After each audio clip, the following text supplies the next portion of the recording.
ఒక మనిషి ఎదగాలి అంటే మనిషికి కావలసిన క్వాలిఫికేషన్స్ మనం చూసాం. ఒక వ్యక్తి ఎదగడానికి దేవుడు కోరుకునే మారల్ వాల్యూస్ ఏంటో మనం చూసాం.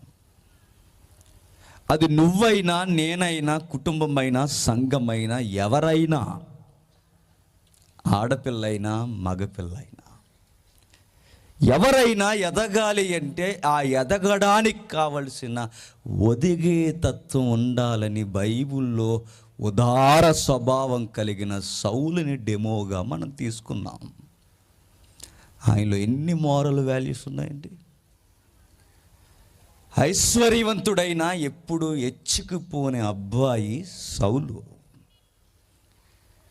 ఘనపరచగలిగే గుణం ఉన్న ఎప్పుడు ఘనతలు కోరుకొని చక్కటి సుందరుడు సౌలు.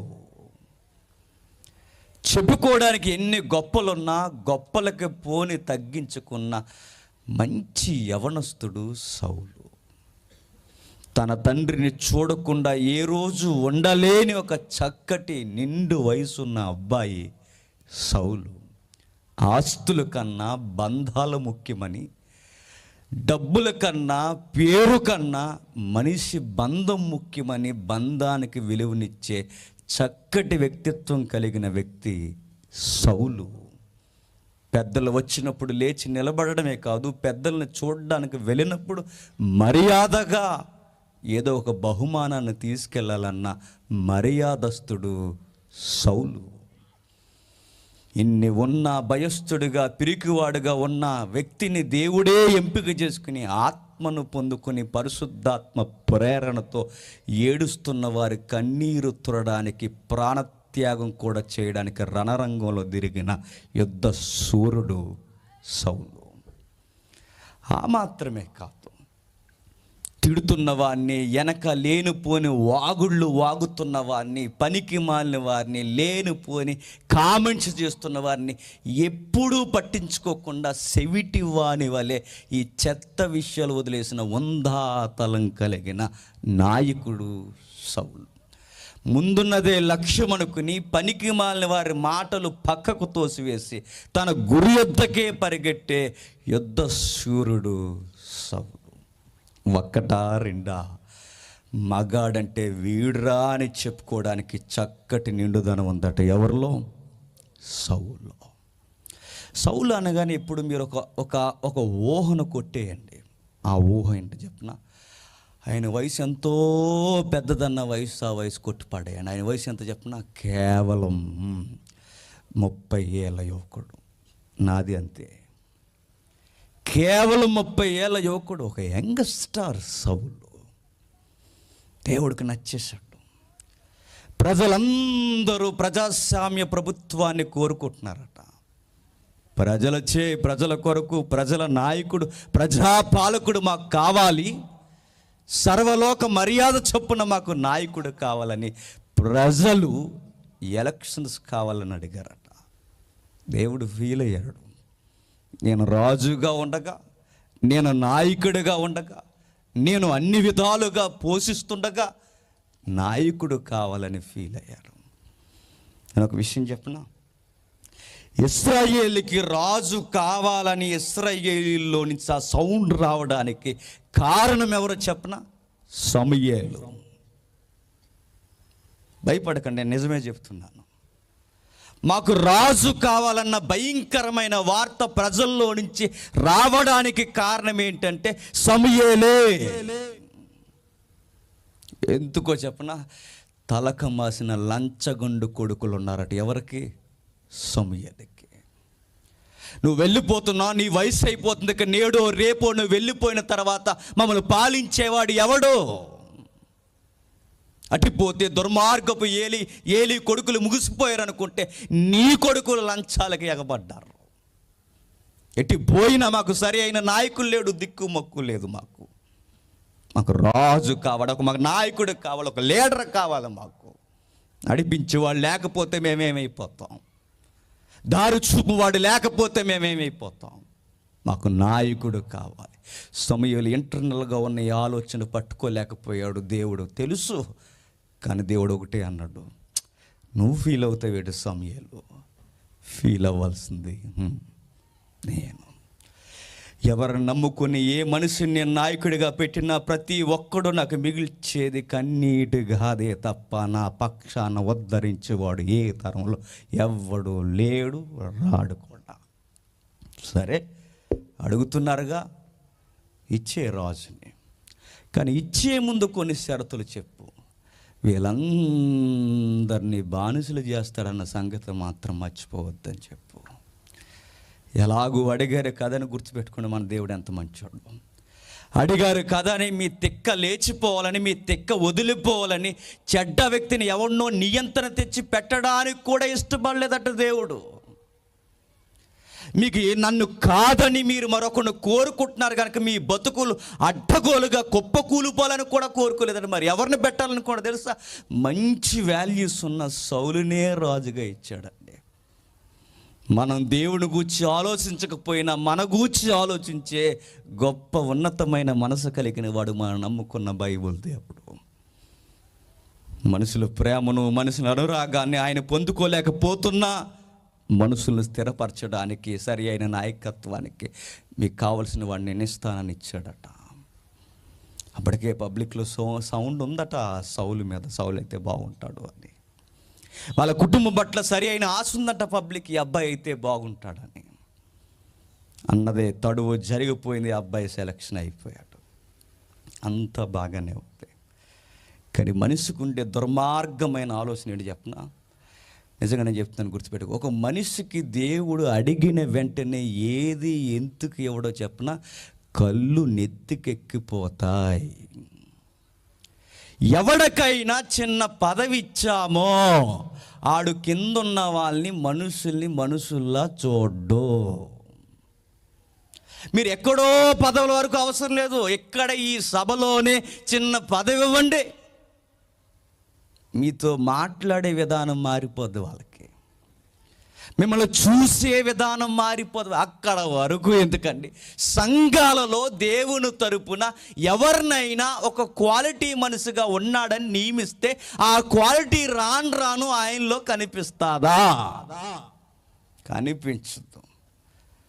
ఆయనలో కనిపించేది రాను ఏంటో చెప్పిన, ఆయన మాట వినకపోతే మనల్ని పగట్టేస్తారు. ఇంత మంచి సౌలు, ఇంత మంచి వ్యక్తిత్వం ఉన్న ఈ వ్యక్తి కలిగి, మంచి వ్యక్తి, ఏమైంది ఈ మనిషి ఇలా చెడిపోవడానికి? కారణం ఒకే ఒక్కటి. చూద్దాం 13వ అధ్యాయం 1 సమూయేలు గ్రంథం అందరూ వచనాలు చూడాలి. కుటుంబాలు బాగుండాలన్నా, సంఘాలు బాగుండాలన్నా, రేపొద్దున్న ఏ అధికారంలో దేవుడిచ్చిన నాయకత్వంలో నువ్వు నేను బాగుండాలన్నా మనకు రైట్ మోడల్ సౌలు. చూద్దాం ఒకసారి 13వ అధ్యాయం 1వ వచనం. సౌలు 30 ఏండ్ల వాడై ఏలనారంభించెను. అతడు 2 సంవత్సరములు ఇశ్రాయేలుని ఏలిన. ఎంత? 2 సంవత్సరాలు. 20 ఏళ్ళు కాదు, 30 ఏళ్ళు కాదు, 40 ఏళ్ళు కాదు, 50 ఏళ్ళు కాదు. ఎన్నేళ్ళు ఏళ్ళట? 2 ఏళ్ళ. 2 సంవత్సరాలకి మంచి మనిషి ఏమైపోయాడు? సాతాను అధికారి అయిపోయాడు. భయంకరమైన వ్యక్తి అయిపోయాడు. దారుణాతి దారుణమైన వ్యక్తిత్వానికి గురైపోయాడు. ఏమని రాయబడుతుందో చూడండి. ఇదిగో 2 సంవత్సరాలు ఇశ్రాయేలును ఏలను 3,000 మందిని ఏర్పరచుకొని, వీరిలో 2,000 మంది బేతేలు కొండలోను సౌలు నొద్ద ఉండిరి. 1000 మంది బెన్యామీలు గిబియా యోనాతాను నొద్ద నుండిరి. మిగిలిన వారిని అతడు వారి డేరాలకు పంపివేశను. 2 ఏళ్ళు సింహాసనం ఎక్కాడట. అధికార సర్పం కాటేసేసిందట. ఎవరిని? సౌలు. ఒక మనిషి పాడవడానికి ముఖ్యమైన కారణాలు ఏంటో చెప్పనా? అధికార దాహం. అది సంఘమైన, సమాజమైన, గృహమైన, ఏదైనా గుర్తుపెట్టుకోండి, మనుషులు పాడైపోయి చెత్తలా తయారవడానికి కారణం ఏంటంటే వాడికి ఏదో ఒక నాయకత్వం ఇవ్వడమే వాడి పతనానికి కారణం. ఏదైనా, ఈవెన్ వర్షిప్ లీడింగ్ చేసే లీడర్ అయినా, బయటి ఉద్యోగంలో నీకున్న క్వాలిఫికేషన్, నాయకత్వం అయినా, ఏదైనా ఒక మనిషి వ్యక్తిత్వాన్ని కోల్పోవడానికి ప్రధాన కారణాలు ఏంటి అంటే అధికారం. అధికారం మనిషిని మనిషిలా ఉంచదట. అధికారం వచ్చిన తర్వాత మనిషి ఎలా తయారవుతాడో తెలుసా? అధికారం వచ్చిన తర్వాత చుట్టూ నలుగురు ఉండాలనుకుంటాడట, లేదా తన ఫేమ్ ఇప్పుడు కాపాడుకోవడానికి ప్రయత్నం చేయాలి. అక్కడ వరకు ఎందుకండి. ఒకరోజు మీటింగ్స్ ఉన్నాయని స్పీకర్స్ని 2-3 పిలిచారు. పిలిచిన తర్వాత ఒక ఆయన మోమాటం లేకుండా డేట్లు ఫిక్స్ అయిన తర్వాత రానన్నాడండి. ఎందుకు రారు సార్జీ అని అడిగాడు కరీంనగర్. రానంతే అన్నాడు. కారణం చెప్పండి సారు అని అడిగాడు. చెప్పిన కారణం ఏంటి చెప్పిన? ఫొటోస్ ఎన్నదేశారట, అంతే. ఏమైంది? అందరు ఫోటోల కన్నా ఆయన ఫొటోస్ చిన్నదేశారట, అది చివరిన వేశారట. అందుకు అన్నాడట రాడట. నేను ఒక మాట అడుగుతున్నాను, సందర్భం వచ్చింది కనుక. నిన్ను సేవకుడిని చేసింది దేనికి? నీకు ఫోటో వేసి ఫ్లెక్స్లు పెట్టి నీకు దండలు వేసి నీకు ఆర్తలు ఇస్తారని చేశాడు దేవుడు సేవకుడు నిన్ను దేవుడు ఒక నలుగురి మీద అధికారిగా పెట్టింది దేనికి? నీకు జేజేలు కొట్టడానికా? దేవుడు నిన్ను నన్ను సేవకుడిగా నిలబెట్టింది దేనికి? నిన్ను నువ్వు తలకమాసిన వ్యవహారంలో పొగుడుకుంటావని కాదు. నీ ఫోటోలు, నీ తీరుతెన్నులు, నీ పేరు చివరన తోకలు ఇవి పొగిడించుకుంటావని కాదు. పలానా వారి డిగ్నిటీ వేయలేదండి, డిగ్రీ వేయలేదే. ఆయన ఏం చేశాడు తెలుసా? పలానా LLB లాలా, అది చేశాడు, ఇది చేశాడు, PhD, అది వేయలేదని కూడా ఫీల్ అయిపోయిన వాళ్ళు ఉన్నారు. బ్రదర్ జేమ్స్ గారు అంటే నచ్చదట. బ్రదర్, రెవరెండ్, PhD చెప్పండి, జేమ్స్ గారు అనాలట. అలా అంటేనే వస్తాడట, లేకపోతే రాడట. నేను అడుగుతున్నాను, ఒకప్పుడు నీకు ఉన్నాయా? ఈది చివరి నిలబడితే నీ మాట నలుగురు కూడా వినేవారు కాదు. అలాంటి నిన్ను సేవకుని చేసి నిన్ను నమ్మి నలుగురు నీ దగ్గర పెట్టి నడిపిస్తావని దేవుడు నీకు చిన్న పదవినిచ్చి నీ నోట సువార్త పెట్టి ఎలరా నా గూర్చి చెప్పరా అని అడిగితే ఫోటో అడ్డొచ్చిందా, పేరు అడ్డొచ్చిందా, నిన్నేం చేయాలి? మనుషులు పాడవడానికి కారణం ఏంటి చెప్పిన? పొగడ్తలకు అలవాటు పడతారు. అధికారం మైకు మనిషిని సర్పంలా తయారు చేస్తుంది. ఆ సర్ప కాటికి పాము కన్నా మెలుకులు ఎక్కువ తిరుగుతాడట. సౌలు పాడవడానికి ముఖ్య కారణం ఏంటో చెప్పనా? అధికారమైన పాడు చేసింది. అధికారమే, అక్షరాల అధికారమే పాడు చేసింది. ఆయనకి అధికారంలో వచ్చిన పబ్లిసిటీ ఆయన పాడు చేసిందట. ఏం జరుగుతుందో చూడండి. సందర్భం 5వ వచనం.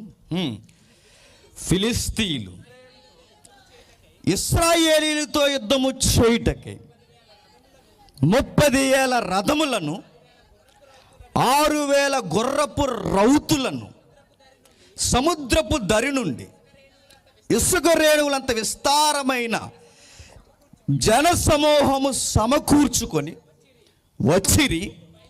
వీరు బయలుదేరి బేతావేను తూర్పు దిక్కున మిక్మస్లో దిగిరి. ఆగండి, ఎవరు వస్తున్నాడు? ఇసుక రేణువులంత విస్తారమైన జనం.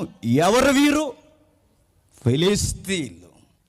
ఎప్పుడైతే వీరు రథాలు, ఆ రోజుల్లోనే రథాలు మెయింటైన్ చేస్తున్నారట. అంటే ఈ రోజుల్లో యుద్ధ నౌకలు, ట్యాంకులు మెయింటైన్ చేసే ఏ దేశమైతే బలమైన దేశం అని మన పుస్తకాల్లో రాసుకుంటున్నామో ఆ రోజుల్లో యుద్ధ ట్యాంకులు లాంటివి ఏంటి చెప్పిన?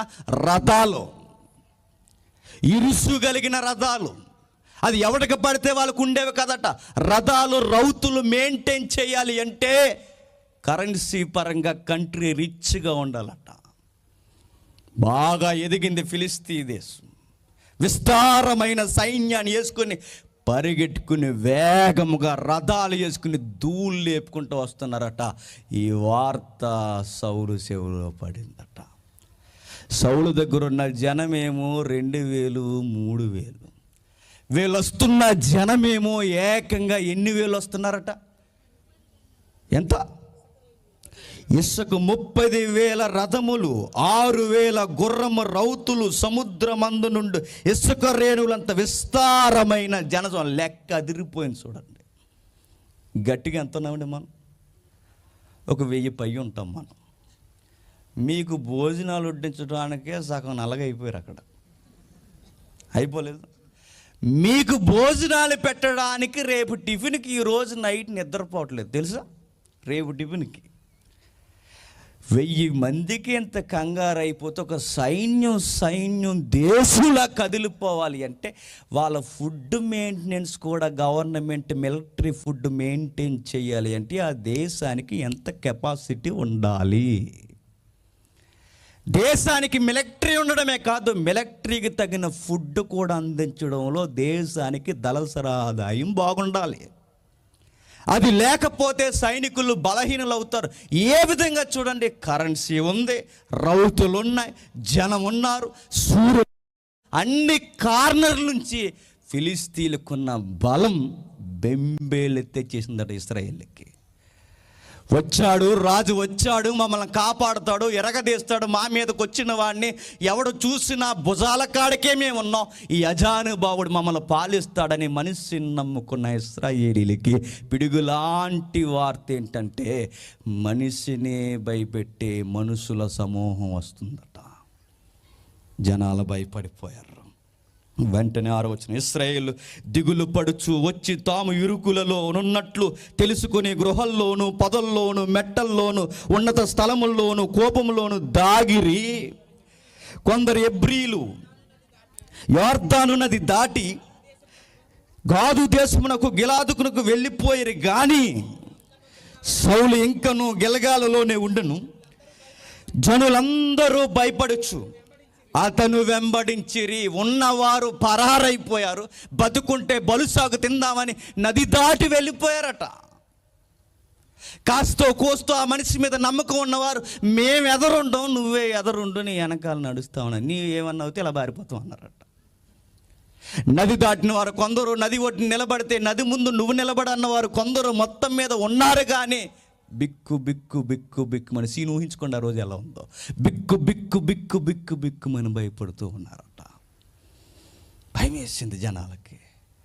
వీళ్ళు వచ్చారంటే ఇసుకంత విస్తారమైన ఈ మనుషులు మన మీదకి వస్తే కొట్టాల్సిన అవసరం లేదు. అలా నడిసి వెళ్ళిపోతే మనం అందరం వాళ్ళ పాదాల కింద చచ్చిపోతాం. సౌలా ఏం చేస్తావయ్యా? సౌలు గుండెల్లో దాచుకున్నాడు. ధైర్యంగా నిలబడుతున్నప్పుడు ప్రవక్త కొరకు ఎదురు చూస్తున్నాడట. ఎవరి కొరకు? ప్రవక్త కొరకు. వచ్చిన బాగా వినాలి, చాలా కీలకమైన అంశాలు ఉన్నాయి అక్కడ. సమూయేలు చెప్పినట్లు అతడు 7 దినములు ఆగి సమూయేలు గిల్గాలుకు రాకపోవుటయు జనులు తన యొద్ద నుండి చెదిరిపోవుటయు చూసి, ఏదో జరుగుతుంది చూడండి, పోయే కాలం పని. అక్కడ ఏం జరుగుతుంది? శత్రువులు విస్తార రేణువుల వలె వచ్చేసారు. వాళ్ళు వచ్చి విస్తారమైన రేణువుల వలె రథాలు వేసుకుని ధూళి లేపి వస్తున్న టైంలో పరిగెట్టేవాడు ఒకడు, నిలవలేనివాడు ఒకడు, నిలబడిన ధైర్యం లేనివాడు ఒకడు, ఎవడికి వాడే బెంబేళ్ళు ఎత్తిపోయి ఏం చెయ్యాలో తెలియక సౌలు వైపు ఎర్రగా చూస్తుంటే సౌలు సమూయేలు వైపు చూస్తున్నారట. ఎందుకో చెప్పిన, ప్రవక్త అవునంటే వెళ్ళాలి, ప్రవక్త వద్దంటే మానేయాలి. పాస్టర్ గారికి ఆ రోజంతా క్వాలిఫికేషన్స్ ఉండేవి.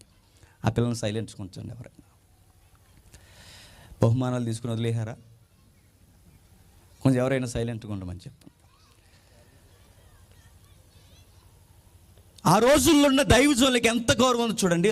రాజుకి కూడా కమెంట్స్ పాస్టర్ గారు ఇస్తే కానీ వెళ్ళేవారు. ఎప్పుడు నేను చెప్తున్నానండి, కలెక్టర్లు అయినా రిటైర్ అయిపోతారేమో కానీ, గవర్నమెంట్ అధికారులు అయినా రిటైర్ అయిపోతారేమో కానీ, నిజమైన సేవకుడు ఆయన సావే రిటైర్మెంట్ తప్ప ఆయనకి ఎప్పుడు గౌరవం తగ్గే అవకాశం లేదు. అది మనం కాపాడుకోవాలి. ఏ ఉద్యోగస్తుడికైనా ఉద్యోగం ఉన్నంతసేపే గౌరవం, ఏ పదవిలో ఉన్నవాడికైనా పదవి ఉన్నంతసేపే గౌరవం. మరి నీకు నువ్వు బతుకున్నంత కాలం నీకు ఇచ్చిన గౌరవం నువ్వు కాపాడుకోవాలి. కానీ ఈరోజు పాస్టర్ లోకమైపోవడానికి కారణం ఏంటి చెప్పిన? కొందరు సేవకులు చేసే దుర్మార్గమైన పనులకి, కొందరు సేవకులు చేసే కక్కుర్తి పనులకి సేవకులు లోకువైపోయారు. ఒక ఆయన ఇలా అంటున్నాడండి, ఒక ఇంటికి వెళ్ళి, అస్సలు గౌరవం లేదు మీకు అన్నాడట. ఏంటి అయ్యగారు మేము ఏం చేసామన్నారట. అయ్యగారు వచ్చినప్పుడు నీకు అస్సలు గౌరవం లేదు, కనీసం కోడిని కోయాలని తెలియలేదు నీకు అన్నాడట. అంతే. చూసారా ఎంత దుర్మార్గమైన మాట చూడండి. ఒక తిండి కొరకు తన గౌరవాన్ని తగ్గించేసుకున్న దైవజనులు లేరా? వారి స్థితి కొరకు తమ్మును తాము కోల్పోయిన వారు లేరా? పరిస్థితి రోజు రోజుకి దిగజారుతుందన్న సందర్భం కూడా మర్చిపోయి తన ఉందాతనాన్ని తగ్గించుకున్న వారు లేరా? ఉన్నారు. ఇతగాడు చేస్తున్న పని ఏంటంటే, సమూయేలు వచ్చేంత వరకు దహన బలి అర్పించకూడదట. ఎవరు? సామాన్యులు. ఎప్పుడైతే రణరంగంలో ఫిలిస్తీయులు వేగమును వస్తున్నారో, జనాలు ఎప్పుడైతే పరిగెట్టుకుని వెళ్ళిపోతున్నారో, నాకు సేవకుడు లేకపోయినా పర్లేదని వెంటనే ఆ బలి ఎవరు అర్పించేశారట? సౌలా. జాగ్రత్తగా చూడండి, ఎంత తప్పుడు విషయం చేస్తున్నాడు ఆయన. వస్తే రానియండి, వర్షం వల్ల ఏం చచ్చిపోరు కదా. చచ్చిపోతారా? ఏం చచ్చిపోరు, అలా ఉండండి, పర్లేదు. ఆయన పేరు మంగాచార్యులు గారు. మంచి జోగేశారు ఆయన. మనుషుల మైండ్లు ఎలా ఉంటాయో. ప్రార్థనకు రాలేదమ్మా అని అడిగితే చెప్తుందట, వర్షం వచ్చింది కదా అయ్యగారు అందట. అప్పుడు అయ్యగారు అన్నారు, ఆ మంగాచార్యులు గారు, ఎప్పుడైనా టీవీ 9లో వర్షానికి కాలిపోయి చచ్చిపోరని వార్త వచ్చిందమ్మా అని అడిగాడట. వచ్చింది ఎప్పుడైనా? వర్షానికి సినుకులు పడి కాలిపోయారని ఎప్పుడైనా వార్త వచ్చిందా? రాలేదు. మరి ఎందుకు రాలేదమ్మా సంఘానికంటే ఆన్సర్ ఉందా? మరొక ఆవిడ ఉందట, వర్షం రాలేదని ఒక ఆవిడంటే మరొకడు ఆవిడందట, నువ్వెందుకు రాదు పెద్దమ్మా, ఉపవాస కూడికలు జరుగుతున్నాయి కదా అంటే ఆవిడందట, మైకా వేయలేదు కదా అందట. మైకా, అదే మైకు, దాన్ని మైకా అన్నమాట. మైకా వేయలేదు కదా అందట. పాస్టర్ గారు అన్నారు, ఆయన మంగాచార్యులు గారు. నేను చాలాసార్లు విన్నామండి, దొడ్డ ప్రసాద్ నేను తెగ వింటాం కారులో పెట్టుకునేది. అప్పుడు ఆవిడ అందట మైక్ వేయలేదని. కానీ పాస్టర్ గారు అప్పటికి ఉపవాస కొడుకులు చేసుకున్నాడు కదండి, కడుపు మండిపోయి ఉన్నాడట. అవన్నీ అనుసుకుని అన్నాడట, అమ్మా నీకు విషయం చెప్పాలి, కరెంట్ లేదనుకుంటాను అంటే, కరెంట్ లేదంటావేంటి, మా ఈదిలో ఫ్యాన్ తిరుగుతుందిగా అన్నదట. అప్పుడు ఈయన లైన్ మ్యాన్లా చెప్పాడట, ఏమనంటే, అది కదమ్మా, మీ వీధి వేరు మా వీధి వేరు, మా వీధిలో కరెంటు పోయింది, మీ వీధిలో కరెంట్ ఉంది, మీ వీధిలో కరెంట్ ఉంది కనుక మీ ఫ్యాన్ తిరుగుతుంది, మా వీధిలో కరెంటు పోయింది కనుక మైకా ఆగిపోయింది, మా దానికి మానేసావమ్మ అంటే ఎంత స్టోరీ చెప్తా అన్నదట. మైకా వినబడలేదు కదా అందట. అప్పుడు ఈయన గుండె మండి, ఉపవాసానికి కడుపు మండి అన్నాడట, మైకా వేయడానికి ఇది నీ దినమా అని అడిగాడట. అని అడగలేకపోయాడట, ఎందుకంటే అడగకూడదు కదా పైకి. మైకా వేయడానికి ఇదేమి దినమా, నీకు మైకా వేయలేదని నువ్వు చచ్చి మానేస్తావా, నీ దినమా అని అడిగాడట. అని అంటే బాగోదని, సర్లే అమ్మ తప్పు అయిపోయింది అన్నాడట. వర్షమంతా చచ్చిపోతారా చెప్పండి? వర్షమంతా చచ్చిపోతారా? ఇక్కడ జాతకి వినండి, వంకలొద్దు దేవుని దగ్గర మానవుడు ఏమవద్దు, దేవుని కోసం రంప చేసిన నో ప్రాబ్లం. ఇదేం వర్షాకాలం కాదు కదా, తుఫాన్ ఎలా వచ్చి ఇలా కొట్టుకుపోవడానికి. ఎలా వస్తాయి అకాల వర్షాలు అలా వస్తే అలా చెదురుమరు జల్లులు పడతాయి పోతాయి. అకాల వర్షాల వలన ప్రమాదాలు ఏమీ ఉండవు, భయపడకండి. సరే, జరుగుతున్న సందర్భం చూద్దాం. జనులు తన యొద్దకు నుండి చెదిరిపోవుడు చూసి ఆ పాయింట్ బాగా గుర్తుపెట్టాడు. సౌలులో తన నాయకత్వం రోజు రోజుకి వీక్ అయిపోవడానికి కారణం ఏంటంటే, ఆయన దృష్టికోణం ఎక్కడికో మల్లుతుంది. జనులు జనులు జనులు జనులు జనులు జనులు జనులు జనులు జనులు జనులు నాయకులు నాశనం అయిపోవడానికి కారణం ఏంటో చెప్పిన, జనులు. మీరే, జనులే. ఈ జనుల మీద మనుషులకి, నాయకులకి మోజు పెరిగిందో మనుషులు ఊహలు మారిపోతాయి. సౌలు ఊహలు మారుతున్నాయి చూడండి. జనులు తన నుండి వెళ్ళిపోవుటయు, శత్రువులు రోజు రోజుకి దగ్గరకు రావుటయు, సౌలు రాకపోవడం ఆలస్యం ఎరుగుటయు, సౌలు గమనించుకొని సేవకుడు చేసే పని బలి నైవేద్యం ఎవరు అర్పించేశాడట? సౌలు అర్పించేశాడట. ఎంత దుర్మార్గమైన పని! దైవజనుడు చేయవలసిన పని, దైవజనుడు చేయాల్సిన పని తను చేసేసి 11వ వచనంలో సమూయేలు అతనితో నువ్వు చేసిన పని ఏమని అడిగాను. అందుకు సౌలు జనులు నా యొద్ద నుండి చెదిరిపోవుట చూసి ఈ నిర్ణయము నేను తీసుకుని నువ్వు రాకపోవట వలన ఈ కార్యము జరిగించి తినని చెప్పాడట. సమూయేలు అన్నాడు సెటప్ అన్నాడు. అంతే. రాకపోతే, జనులు వెళ్ళిపోతే ఈ జనులా నిన్ను రాజును చేసింది, ఈ జనులా నీ యుద్ధానికి విజయాన్ని ఇచ్చింది. ఈ జనాభా నేడు రేపు నువ్వు చచ్చేంత వరకు నీతో ఉండేది. నీకు ధైర్యం యెహోవా అవ్వాలి తప్ప జనుల మీదకి ఎందుకు వెళ్తుంది నీ మనస్సు? చాలామంది సేవకులు ఫీల్ అయిపోతారండి మీటింగ్ జనం రాకపోతే వచ్చిన వాళ్ళకి చెప్తాం. ఆ 10 మంది ఉంటే ఆ 10 మందికే చెప్తాం, ఆ 2 ఉంటే ఆ 2కే చెప్తాం. దేవుడు మనల్ని నమ్మే ఆ 2నే ఇచ్చాడు చాలు. 100 మందికి ఉన్న ఒకే వర్తమానం, 1000 మంది ఉన్న ఒకే వర్తమానం, ఒక్కడున్న ఒకే వర్తమానం. ఇది ప్రభు అయిన యేసుక్రీస్తు పరిచర్య. 5000 మందికి ఎలాంటి ప్రసంగం అయితే చేశాడో, ఒక వ్యభిచార స్త్రీకి ఎండవేళ మిట్ట మధ్యాహ్నం వేళ ఒంటరిగా ఉన్న ఒక్క స్త్రీ కూడా అంతే ఆసక్తితో ఆయన ప్రసంగం చేశాడు. ఏమిటి పరిచర్య అంటే? ఆ రోజు సమూయేలు పాడవడానికి కారణం ఏంటో తెలుసు? ఇదే కారణం. జనులు ఎందుకు ఇలాంటి పని చేశారు? జనాల కోసం. సేవకుడు చేయాల్సిన పని నువ్వెందుకు కలగజేసుకున్నావు? జనాల కోసం. జనాల మీదకి మనసు ఎందుకు వెళ్తుంది నీకు? నీకు విషయం చెబుతున్నాను, సౌలు గుర్తుపెట్టుకో. నేను సాహసించి దహన బలి అర్పించి తిని, సాహసించి ఎంత కండకావరం. సేవకుడు రావడం ఆలస్యమైపోతే ఆయన చూడ్డా. ఆ దేవుడు కనుసన్నంలో కాదా నువ్వు రాజు అయింది? నువ్వు అనుకుంటే రాజు అయిపోయావా?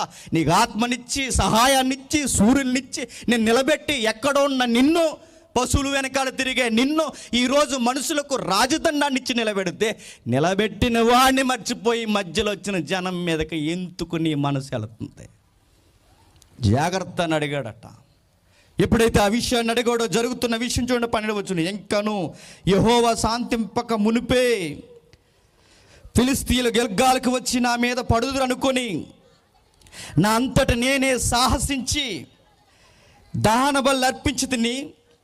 అందుకు సమూయేలు ఇట్లా, నేను నీ దేవుడైన యెహోవా నీకు ఇచ్చిన ఆజ్ఞలు గైకొనక నీవు అవివేక పని చేసితివి, అవివేక పని చేసితివి. నీ దేవుడైన యెహోవా యొక్క మాట, ఆజ్ఞ వినకుండా నువ్వేదో తెలివైన పని చేశాను అనుకుంటున్నావు. అవివేక పని చేసితివి.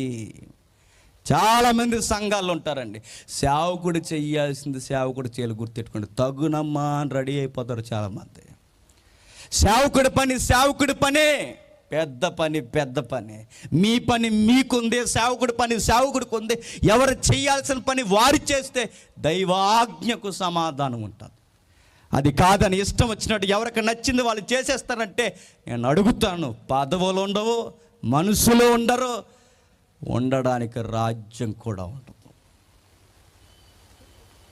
యెహోవా మాట్లాడుతూ ఆయన అంటున్నాడు, సమూయేలు మాట్లాడుతూ, యెహోవా నీకు ఇచ్చిన ఆజ్ఞలు గైకొనుకు నువ్వు అవివేక పని చేసేదివి. రాజ్యము ఇశ్రాయేలు మీద సదాకాలము స్థిరపరచుటకు యెహోవా తలంచి ఉండను, అయితే నీ రాజ్యము నిలవదు. దేవుడు నిన్ను ఏమని పెట్టాడు తెలుసా? సదాకాలం ఉండాలని కోరుకున్నాడు. కానీ దేవుడు తన నిర్ణయాన్ని, నువ్వు ఈ రోజే ఈ చిన్న యుద్ధానికే ఇంత టెంప్టేషన్ అయిపోయి ఇంత తింగర పని చేసావంటే రేపొద్దు నువ్వు సదాకాలం ఉంటే ఇంకైనా తప్పులు చేస్తావు. నేను లేపేయాలని దేవుడు రెడీ అయిపోయాడు, గుర్తెట్టేసుకో. ఎప్పుడైతే ఆ విషయం మారిపోయిందో, ఆపుదామన్నా కంటిన్యూ చేద్దాం. ఎప్పుడైతే ఆ విషయం జరుగుతున్నప్పుడు ఏం జరుగుతుందో గమనించండి. 13వ అధ్యాయం 14వ వచనం, యెహోవా తన చిత్తానుసారమైన మనసు గల ఒకని కనుగొని ఉన్నాడు.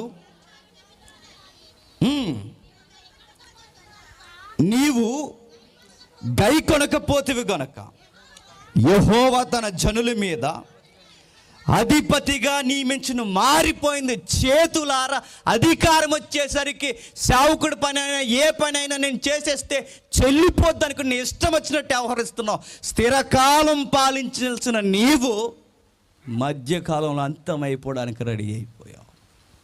నిలబెట్టుకోవడం చేత కాలేదు, నిలవడం నీకు చేత కాలేదు, నీ వల్లవలేదు. అందుకే నేను చెబుతున్నాను, నీ ప్లేస్లోకి మరొకరిని చేస్తాను, నిన్ను గద్దెని దించి మెడబెట్టి బయటకు గెంటుతానన్నాడు. సౌలు తట్టుకోలేకపోయాడో, ఏమనుకున్నాడో, బుర్రకెక్కిందో ఏమో తెలియదు, కానీ మరలా అతగాడు చేసిన పని ఏంటి చెప్పిన, జనులు ఎంతమంది ఉన్నారో ఆ సంఖ్య నిలబెట్టుకోవడానికి, వెళ్ళిపోకూడదు, ఎవరు ఎక్కడికి వెళ్ళిపోకూడదని ఆ జనులను కాపాడుకోవడానికి ఈయనే బలిచ్చేయడానికి రెడీ అయిపోయాడట. ఆపుదామా? పర్లేదా మీకు? మీరు ఏదో ఒక మోగజాయికి చేస్తే కంటియా? ఓకే, చచ్చిపోయినా పర్లేదట, చచ్చిపోర్లేండి. సరే, జరుగుతున్న విషయాన్ని చూద్దాం. లూకా సువార్త, జనులతో వచ్చే గొడవ ఎలా ఉంటుందో చూడండి. లూకా సువార్త 4వ అధ్యాయం, లూకా సువార్త 4వ అధ్యాయం 16వ వచనం నుండి.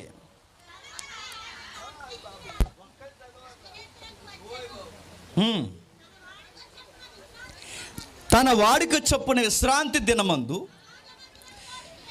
సమాజ మందిరములోనికి వెళ్ళి చదువుటకై నిలుచుచుండగా ప్రవక్త అయిన యెషయా గ్రంథము ఆయన చేతికి వేయబడును. ఆయన గ్రంథము ఇప్పగా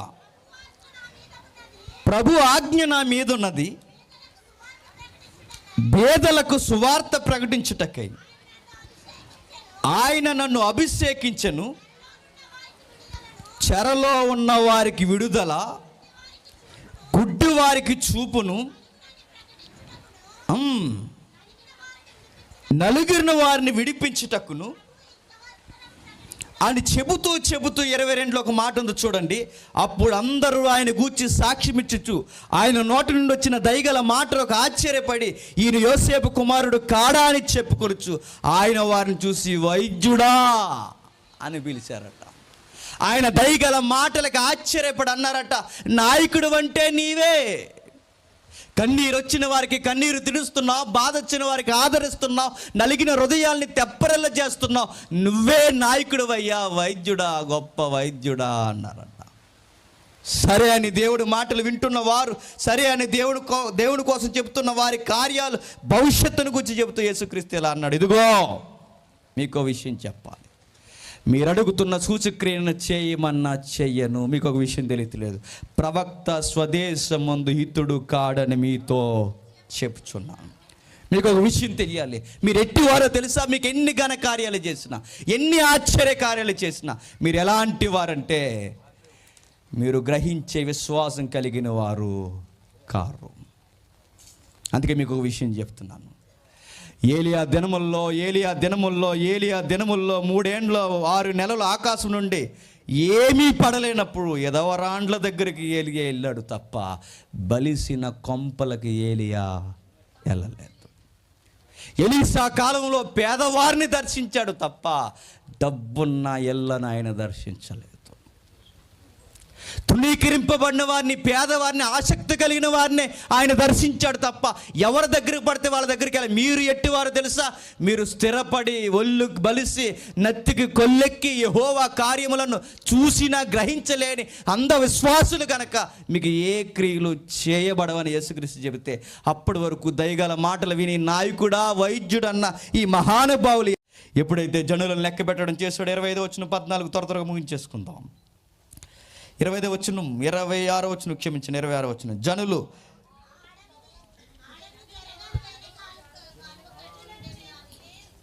ఒకరు వేదిక మీద ఉన్న వాళ్ళు చదువుతారు, మీరు చదువుకోండి. క్షమించండి, 15వ అధ్యాయం 3వ వచనం. వేదిక మీద ఉన్న వాళ్ళు చదవండి. కాబట్టి నీవు పోయి కనికరింపక అమాలేకులను హతముచేయచ్చు, పురుషులనేమి, స్త్రీలనేమి, బాలురనేమి, ఎద్దులనేమి, గొర్రెలనేమి, అన్నిటినీ హతము చేసి వారికి కలిగినదంతయు బొత్తిగా పాడు చేసి అమాలేకీలను నిర్మూలము చేయం. జరిగిన టెక్స్ట్ మనకు తెలుసు. ఇది అన్నిసార్లు చదువుకుంటే ఈ ముందన ఇప్పుడు మనం చదువు. అంచెలంచెలుగా అధికారాన్ని కాపాడడానికి దిగజారుతున్నాడు. ప్రజలందరినీ ఆకలి దప్పుల చేత మాడుస్తున్నాడు. తన వలన చాలామంది నలిగిపోతున్నారు. ఇలాంటి టైంలో బయలుదేరాడట. మరలా సమూయేలు చెప్పాడు, సరే వెళితే వెళ్ళావు, కానీ ఒక విషయం నీకు చెప్తాను, జ్ఞాపకం పెట్టుకో. అక్కడ నుండి పూతికి పుల్ల కూడా ఇక్కడికి రావడానికి వీలు లేదు, గుర్తెట్టుకుని యుద్ధం చేయన్నాడట. వెళ్ళిపోయాడు. బలిసిన పశువులను తీసుకొచ్చాడట. ఎప్పుడైతే బలిసిన పశువులను తీసుకుని వచ్చాడో, తీసుకొచ్చిన ఆయన మాట్లాడుతున్న మాట చూడండి ఎలా ఉందో. 13వ వచనం, తరువాత అతడు సౌలు నొద్దకు రాగా, యెహోవా వలన నీకు ఆశీర్వాదం కలుగును గాక, యెహోవా ఆజ్ఞలు నేను ఎంత గుడి పని చూడండి. ఆజ్ఞను నెరవేర్చకుండా ఏ ఫీలింగ్లో ఉన్నాడు చెప్పండి. నేను ఆజ్ఞలు నెరవేరుస్తున్నానుగా అన్నాడట. నేను దేవునికి అనుకూలంగా ఉన్నానుగా, చంపి రారా అంటే కొన్నిటిని పోగేసుకుని వెనకొచ్చి పైపచ్చికి పాస్టర్ గారు రాగానే అంటున్నాడట, నేను దేవుని భక్తులు ఎలా ఉన్నాను, బాగున్నానుగా అంటున్నాడట. ఇంకా మాట ఏంటో తెలుసా, చనులో పోగేస్తున్న ఆ గొర్రెలను మేకలను ఎప్పుడైతే తెచ్చుకుని దగ్గర పెట్టుకున్న తర్వాత సౌలు పచ్చి అబద్ధాలు ఆడడం స్టార్ట్ చేశాడట. సమూయేలు అడిగాడు, ఏంటి నువ్వు చేసిన పని? వినబడుతున్న గొర్రెలు మేకలు సౌండ్లు ఎక్కడవే? వద్దన్న పని చేసి తీసుకొచ్చావు, వీటన్నిటిని ఎందుకు తెచ్చావు అని అడిగితే, అబద్ధం ఆడకుండా నిజాయితీ కలిగిన యవ్వనస్తుడు అన్నాడట. ఈ రోజుకి ఎలా అయిపోయాడు చూడండి. ఇది నా పని కాదు, ఇది జనాల పని అన్నాడట. ఎంత అబద్ధం అండి! జనాలకి ఈయన చెబితే తెచ్చారా, జనాలు తెస్తే ఈయన తెచ్చుకున్నాడు చెప్పండి.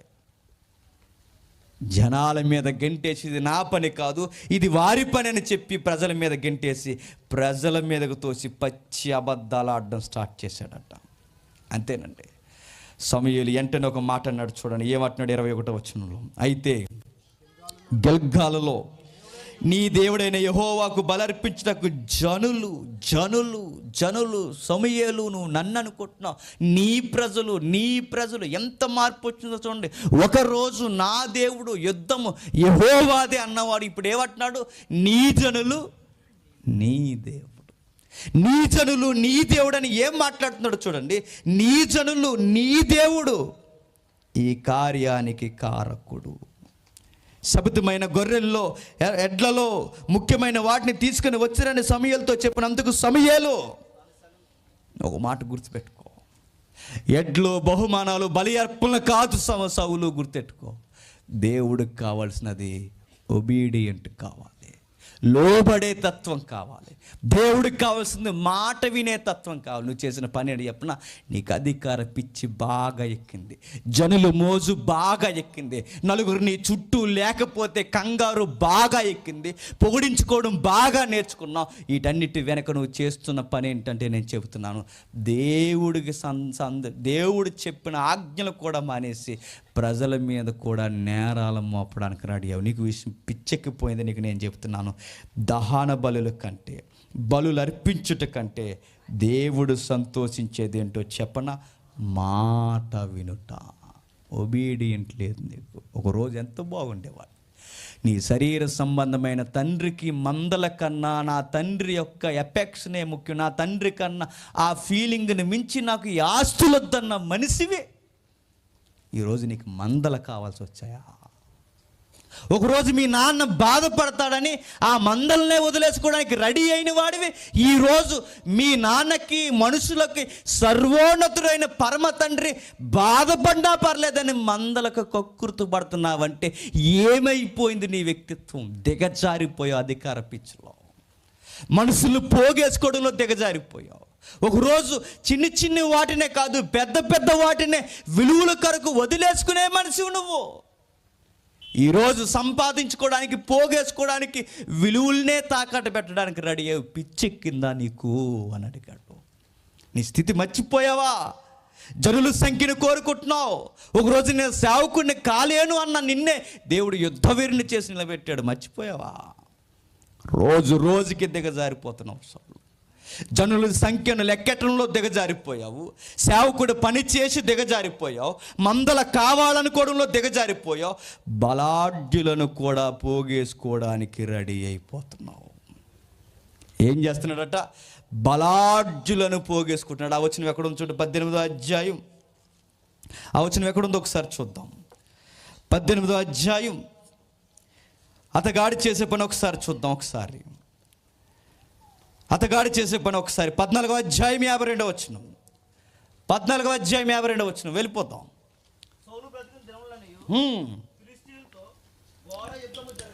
సౌలు బతికిన దినములు అన్నీ ఫిలిస్తీయులతో ఘోర యుద్ధము జరగగా తాను చూసిన బలాఢ్యులందరినీ, పరాక్రమశాలులందరినీ తన యొద్దకు చేర్చుకుని ఏం పని చేస్తున్నాడట? ఎవడైతే బలం ఉందో, ఎవరికైతే అధికారం ఉందో, ఎవడైతే మోతుబరిని పిలువబడుతున్నాడో వాళ్ళ దగ్గరికి వెళ్ళి నాతో ఉండండి అని అడుగుతున్నాడట. ఎంత దిగజారిపోయావు! ఈరోజు చాలామంది సేవకులు కూడా చూడండి, ఎమ్మెల్యే గారు కాలు పట్టుకోవడానికి, ఎంపీ గారు కాలు పెట్టుకోవడానికి, ప్రెసిడెంట్ గారికి దండాలు పెట్టడానికి. నువ్వెవడవనుకుంటున్నావు? అసలు పిచ్చా మీకు? వాళ్ళు మీ దగ్గరికి రావాలి తప్ప మీరు వాళ్ళ దగ్గరికి పోవడం ఏంటి? ఎంగులాకులు తినడానికి మీరు వాళ్ళ దగ్గరికి వెళ్ళబెట్టి కావాలితే వాళ్ళే వస్తారు. సౌలు చేసే పని ఏంటో తెలుసా? సౌలు ఎంత దుర్మార్గమైన దిగజారు పని చేస్తున్నాడు చూడండి. ఎవడ బలవంతుడో వాడితో టైఅప్ అయిపోయిన వెనకాల వచ్చి అంటున్నాడట. పోగేసుకుంటున్నాడు. రోజు రోజుకి జనాల బలాన్ని నమ్ముకుంటున్నాడు, అధికార బలాన్ని నమ్ముకుంటున్నాడు, బలాఢ్యుల బలాన్ని నమ్ముకొని నాతో ఉండండిరా అని చెప్తున్నాడట. ఈరోజు మీరు అలాంటి పనులు చేస్తారని చెప్తున్నాను. మీ పతనానికి ఈ పనులు మీరు చేస్తున్నారు. చాలామంది మానసిక రోగులు అయిపోతున్నారండి ఈ మధ్య. జనాలు సంఘానికి రాకపోయారంటే అంతే, సూసైడ్ చేసుకోవడం కూడా రెడీ అయిపోతున్నారు. రాకపోతే పోతారు. నీకేంటి? ఉన్నోళ్ళకి చెప్తావు, రాకపోతే పోతారు. ఉన్నవాళ్ళకి చెప్తావు.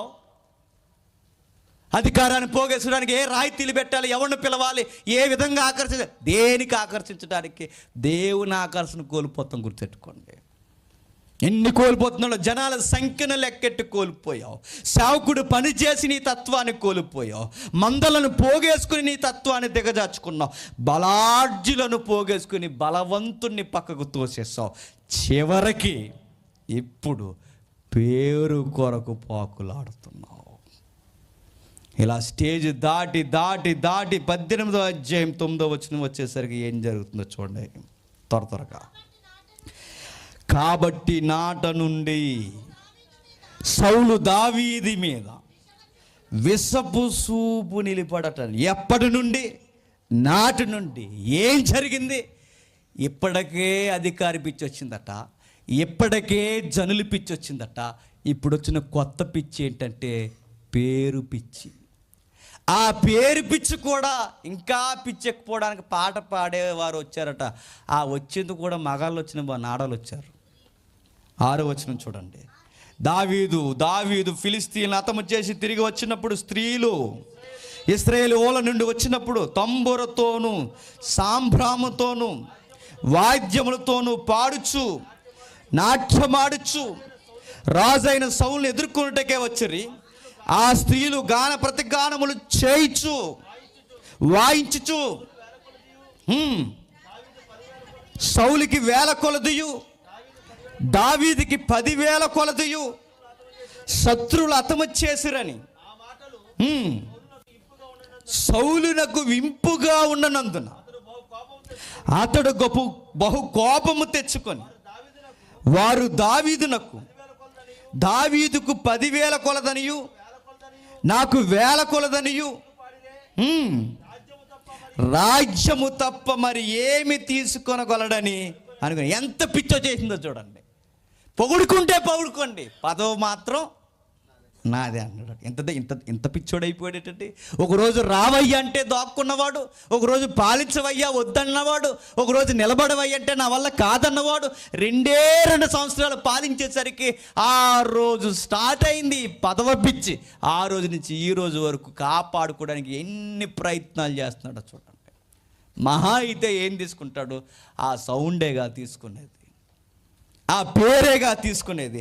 నా రాజ్యంలో ఏమైనా తీసుకుంటే ఏం తీసుకోగలడు? ఏమీ తీసుకోలేడు.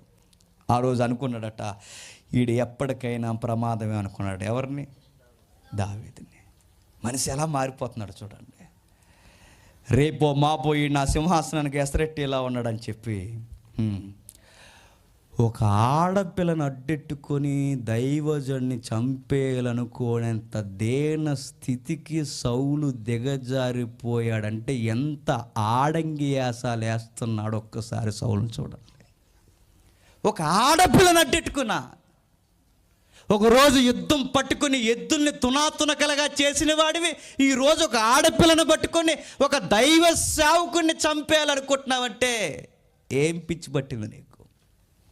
అధికార పిచ్చి పట్టింది.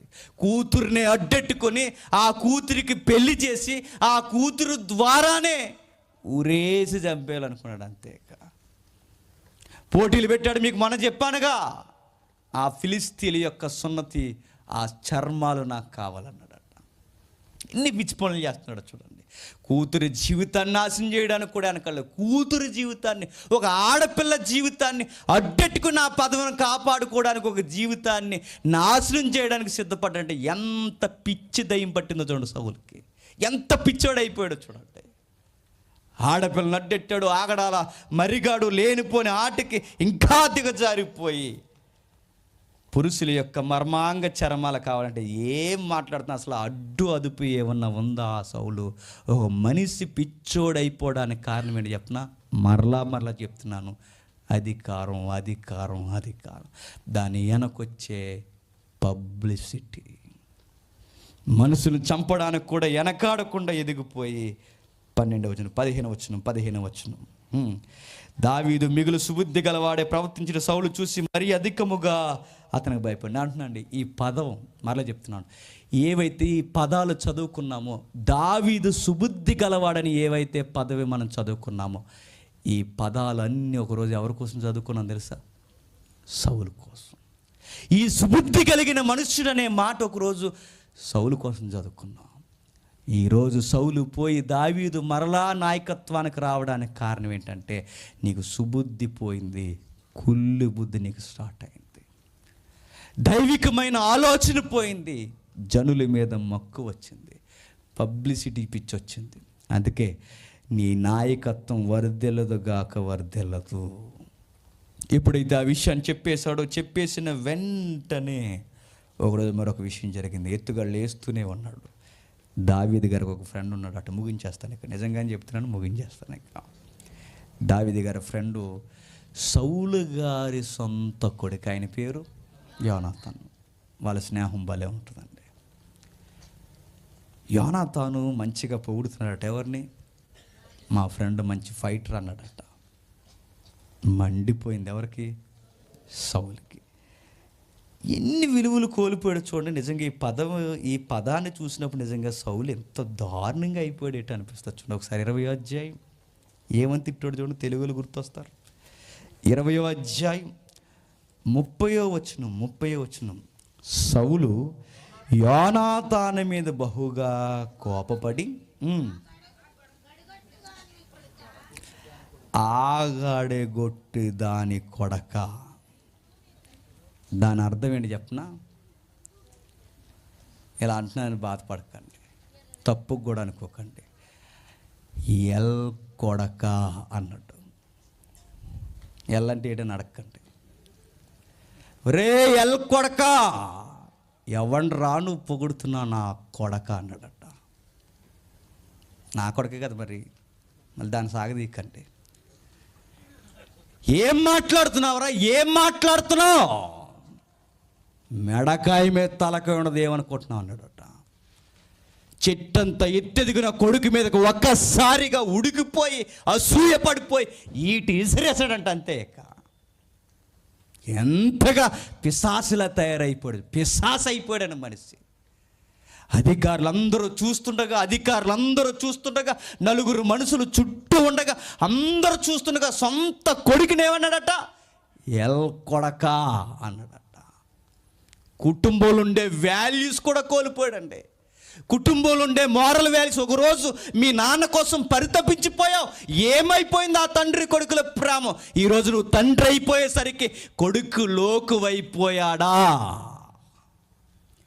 పదవి నీ కళ్ళు కప్పిందా? పబ్లిసిటీ నిన్ను ఆకర్షించిందా? ఏమైపోయావు?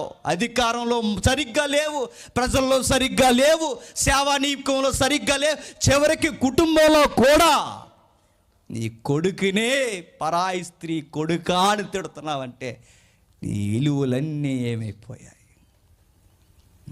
మనిషిగా లేడంటే కకలావికలం అయిపోయాడు సౌలు. అంతే. ఇక ఒక్కసారి అధికారం మన చెప్తున్నాను, సంఘ పెద్దలు ఎవరున్నా, సంఘ నాయకులు ఎవరున్నా, నడిపించేవారు ఎవరున్నా ఉంటే ఉండండి.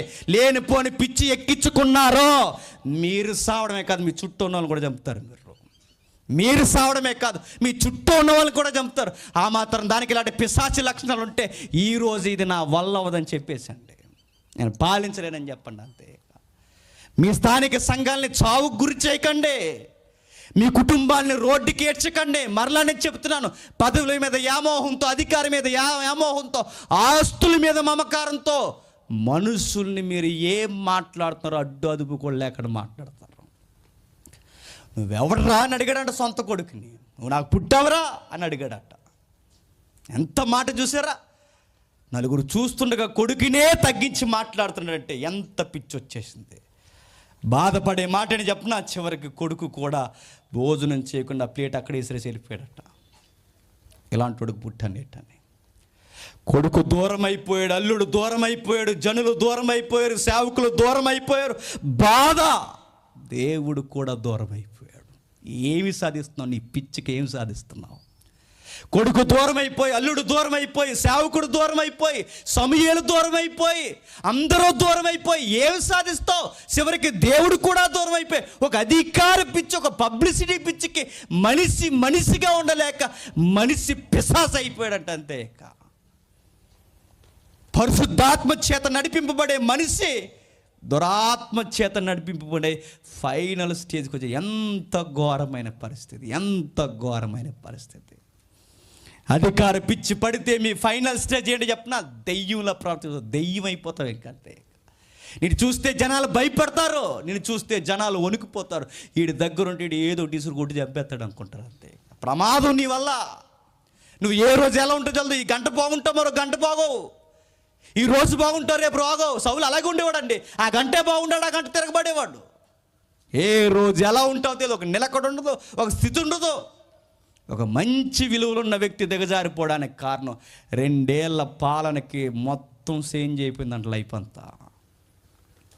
20:30 మరలా ఒకసారి. సౌలు యోనాతాను మీద బహుగా కోపపడి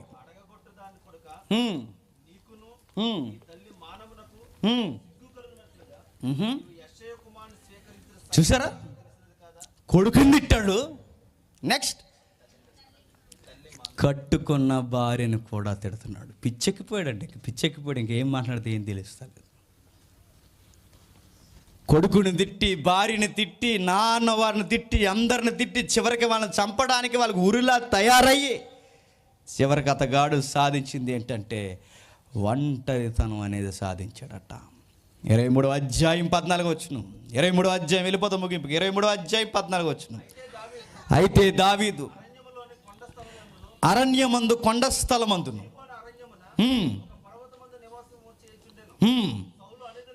సౌలు అనుదినము అతన్ని వెతికినను దేవుడు సౌలు చేతికి అతన్ని అప్పగించలేదు. ఫోకస్ ఎలా ఉందో చూడండి. జీవితాంతం పరిగెడుతూనే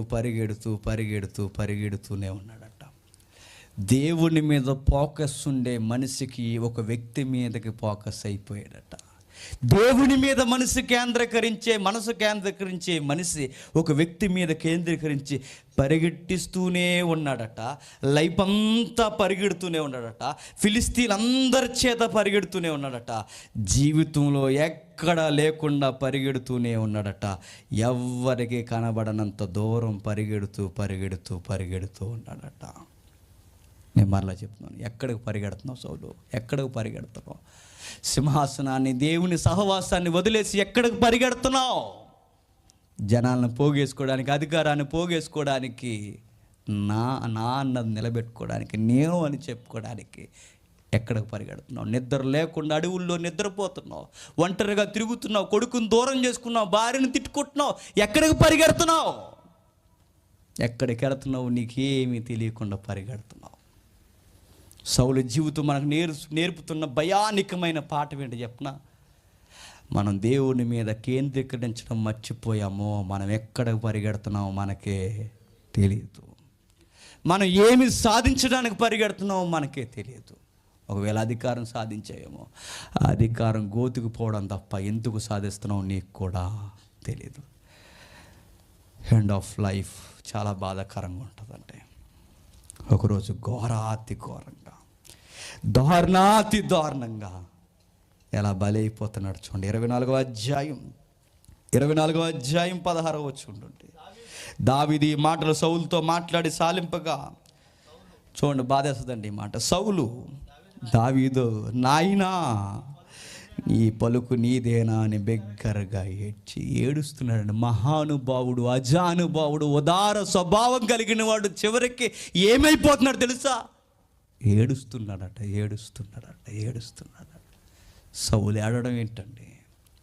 సౌలును చూస్తే బెంబేలెత్తిపోయే ఫిలిస్తీన్లు, సౌలు నిలబడితే ఎద్దుల్ని తునాతునకలుగా చేసే సౌలు అధికారం కొరకు పరిగెట్టి కొడుకుని, సేవకుని, సహవాసాన్ని, దేవుణ్ణి, అల్లుడిని దూరం చేసుకుని చివరికి చనిపోయే ఒక్కరోజు ముందు, చనిపోయే గంటల ముందు చేసే పని ఏంటో తెలుసా?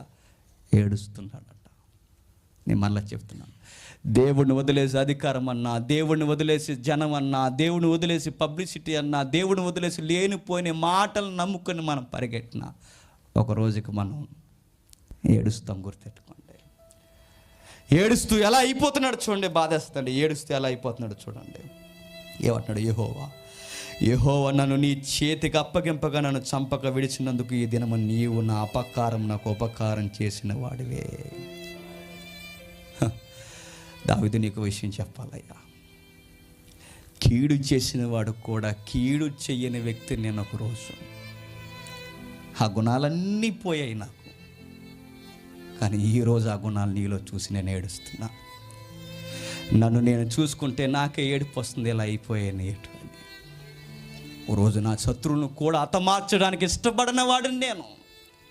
ఉపకారానికి ఉపకారం చేసేవాడిని తప్ప అపకారికి కూడా అపకారం చేయని వ్యక్తి నేను. అపకారికి కూడా ఉపకారమే చేస్తాను తప్ప శత్రువు చావును కూడా కోరుకునే వ్యక్తిని నేను.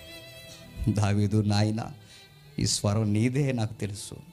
నీకు విషయం చెప్తా. నా ఎడల నీకున్న ఉపకార బుద్ధిని వెల్లడి చేసేదివి గనుక నీవు నాకంటే నీతిపరుడివి. ఒకప్పుడు నేను నీతిపరుడిని, ఈరోజు నేను పాపాత్ముడిని. నాకు అర్థమైపోయింది దావీదు. అధికార పిచ్చితో మదమెక్కిపోయాను, బంధాలు దూరం చేసుకున్నాను, జీవితాన్ని అర్థవంతంగా ఒంటరి చేసుకున్నాను, దేవుని సేవలో సేవకుని దూరం చేసుకున్నాను, దేవుని సహవాసాన్ని దూరం చేసుకున్నాను, యుద్ధమని జనాల వెనక పోగేసుకుని బలాఢ్యులను తెచ్చుకున్నాను. నాకు అర్థమైంది దేవుని చిత్తం ఏంటో. నా ఎడల నిజంగా నీకు ప్రేమ ఉంటే ఒకరికి తన శత్రువు దొరికిన ఎల్ల మేలు చేసి పంపివేయినా ఈ దినము నావు చేసిన దాన్ని బట్టి యెహోవా ప్రతిగా నీకు మేలు చేయను గాక. చనిపోయే ముందు మంచి మాటలు మాట్లాడి చచ్చిపోవడానికి రెడీ అయిపోతున్నాడు. తనకు తెలియదు రేపు చచ్చిపోతాడని. నాకు అర్థమవుతుంది. నాకు రిపెంటెన్స్ స్టార్ట్ అయింది, నాలో పశ్చాత్తాపం స్టార్ట్ అయింది. నా పిచ్చికి నేను ఏం చేస్తున్నాను నాకు తెలియట్లేదు. మేలు చేసి నిన్ను కూడా తరమడానికి సిద్ధమైపోయాను.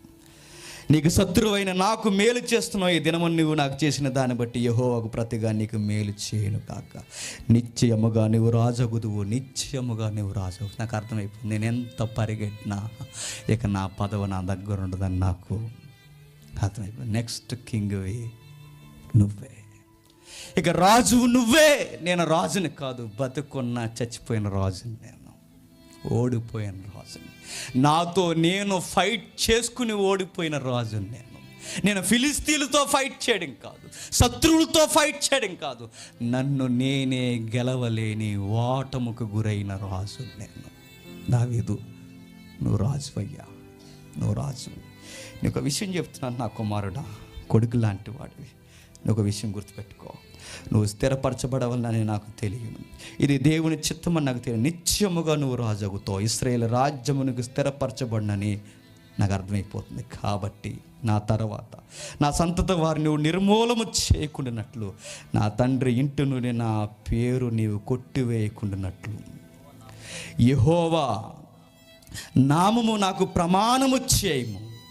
అంతటా దావీదు సౌలునకు ఎంత బాధాకరం చూడండి. మై డియర్ సన్, మాటిస్తావా? మాటి ప్లీజ్. నా విలువలన్నీ పోయాయి. ఒకరోజు నేను సౌలని, నేను ఇది కాదు నా తత్వం, ఇది కాదు నా తత్వం వేరే. నేను చూస్తుంటే ఒకరోజు నా మొదటి రోజులు గుర్తొస్తున్నాయి, నీ గుణగణాలు చూస్తుంటే నా మొదటి రోజులు గుర్తొస్తున్నాయి. నాకు అర్థమైంది, దావీదు నీకు మాటిస్తున్నాను, నువ్వు కూడా నాకు మాట ఇవ్వు. నువ్వు రాజు అయిన తర్వాత నా కొడుకుల్ని ఇబ్బంది పెట్టుకో, నా కొడుకుల్ని ఇబ్బంది పెట్టుకో, నా సంతానాన్ని ఇబ్బంది పెట్టుకో. మాటివ్వి, మాటివ్వి. దావీదు విలువలో ఉన్న మనిషి గనక మాటిచ్చన్నాడు, తండ్రితో సమానుడివి, నీ కుటుంబానికి ఏ అని నేను చేయను. ఎలా ఉండేవాడు ఎలా మారిపోయాడు చూడండి.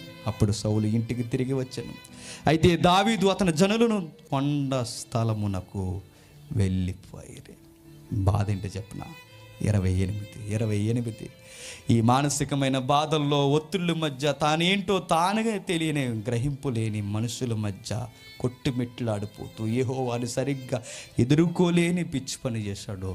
చివరికి ప్రవక్త కూడా మాట్లాడడం మానేశాడట, దేవుడు కూడా మాట్లాడడం మానేశాడట. సమాధానం లేక తెలియని యుద్ధం తానే చేయడానికి బయలుదేరాడట. నిజమేనండి, ఒక తెలియని ఒక చీకటి యుద్ధం చేశాడు జీవితాంతం సౌలు. తెలియని చీకటి యుద్ధం, ఎవరితో చేస్తున్నాడో తెలియని చీకటి యుద్ధం. వెళ్ళిపోయాడు. 28వ అధ్యాయం 5-6 వచనం. కావున ఫిలిష్తీయులు దండును చూసి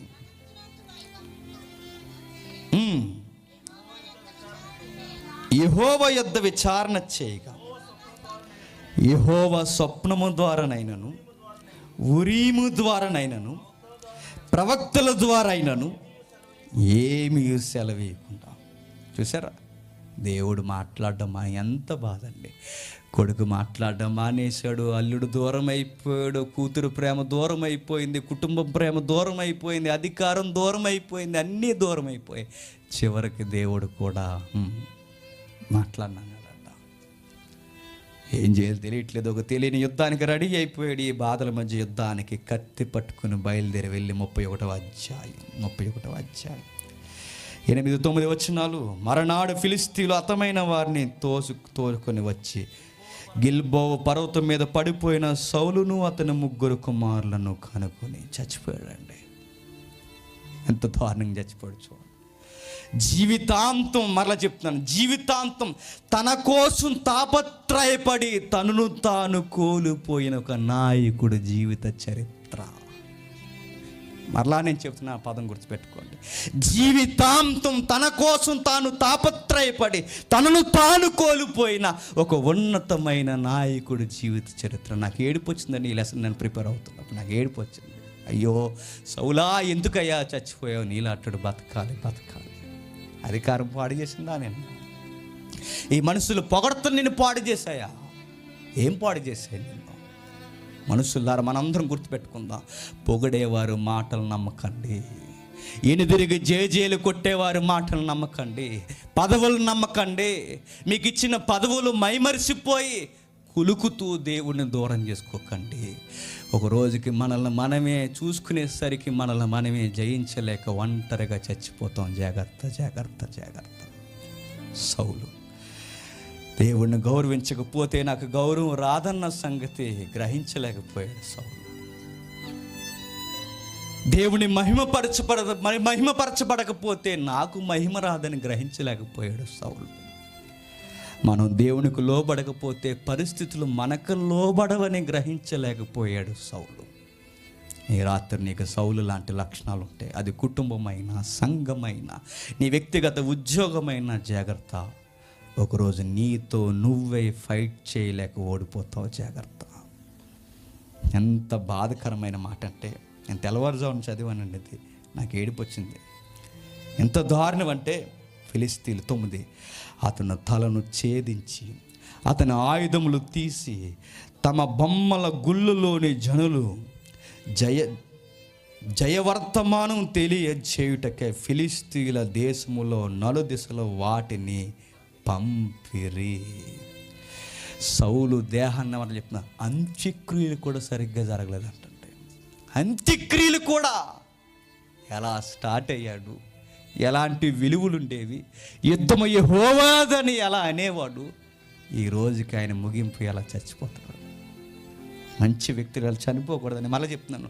చెడ్డోళ్ళు చనిపోయినా పర్లేదు, కానీ ఈ అధికారాల వల్ల, పదవుల వలన మనుషులు చెడిపో. మీకు కూడా చేతిలో దానం పెడుతున్నాను. మనిషిని పొగిడి నాశనం చేయకండి. ఎంతవరకు పొగడాలో అంతవరకే పొగడాలి. ఎంతవరకు మాట్లాడాలో నాయకుడు అంతవరకే మాట్లాడండి. నువ్వు దేవుడివయ్యా అని దండాలు పెట్టి నాయకుల్ని పాడు చేయకండి. మీ దైవజల్ని నాశనం చేయకండి. నేనే బతుకులాడి చెప్తున్నాను. ఎందరో రాలిపోయారండి ఈ పిచ్చికి, రాలిపోయారు. నాయకుడిని నాయకుడిలాగే చూడండి, నాయకుడిని దేవుని చేయకండి.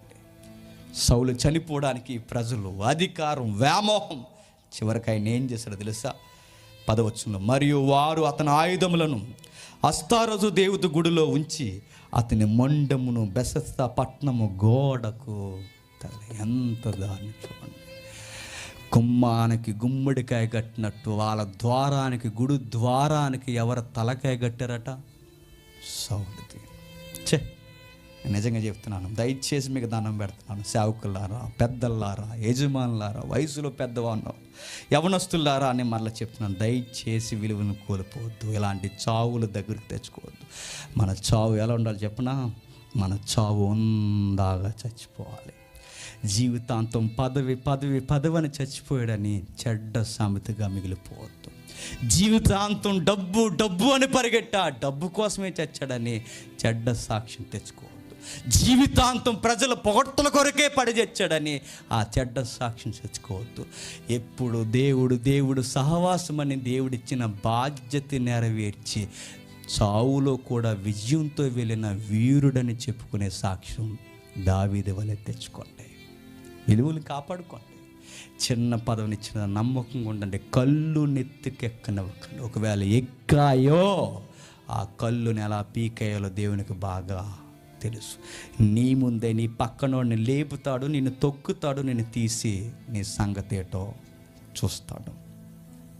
మీ దేవుని చిత్తమైతే మరలా మనం అందరం త్వరగా కలుసుకుందాం. బాధేస్తుంది మిమ్మల్ని పంపించడం, నాకైతే అసలు ఇష్టం లేదు. దేవుని చిత్తమైతే త్వరలో మనం కలుసుకుందాం.